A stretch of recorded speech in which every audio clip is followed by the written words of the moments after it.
हाँ जी, लाल पटोले वर्गी भैन ना है जिदा समन। लाल पटोले वर्गी भैन ना है जिदा समन।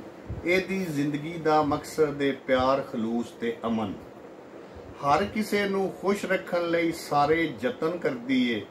कहका जदों भी लावे मगरों हौका भी एक परती। घर दी हर एक शै चों एदी कारीगिरी दिसदी है। बहुतियां शैवां विचों एदी फिक्रमंदी दिसदी है। सुलेमान नू मोढे ला के समन सुआना जानदी है। सुलेमान नू मोढे ला के समन सुआना जानदी है। पापा कोलों अपनी हर एक गल मनाना जानदी है। बुरहान समन दी गल इक्को है, सारा जग पिया कहंदा है। बुरहान फरीद ते सुता पिया भी ना समन दा लैंदा। नाल सिमाब दे एदा प्यार सारे जग तो वखरा है। दुनिया ते कोई चुक नहीं सकदा इन्हां दूआं दा नखरा है। हथ दे बने फन पारे वेखां या वेखां समन दी जान।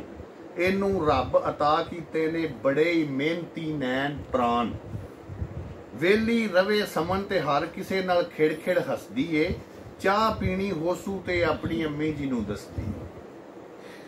सेहत हथों मजबूर है समन बड़ा परहेज दा खांदी है। रंग भरंगी मिट्टी नाल बड़ियां शैयां बनांदी है। लैण देण ते वरतन दे विच समन जिहा नहीं होर कोई।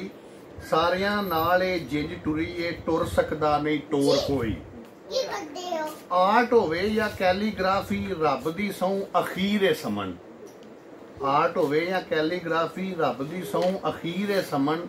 मुखलसपन ते दर्द वंडाण विच सुच्चा कामल पीर है समन। तस्कीन सिमाब दा प्यार समन दे अंग अंग दे विच रचिया है। जामनू दी छां वांगू जामनी रांगे दे ते जचिया है। जिस तरह हर सुहागन अपना लाड़ा चेते रखिया है, सारियां साकां दा इस जन्म दिहाड़ा चेते रखिया है। एदे कीमती लम्हे सारे नाल बुरहान दे बीते ने। अब्दुल रहमान ते सुलेमान दे सारे चाह इस कीते ने। भीख दुआए रब अगे पई ता क़यामत रखी तू।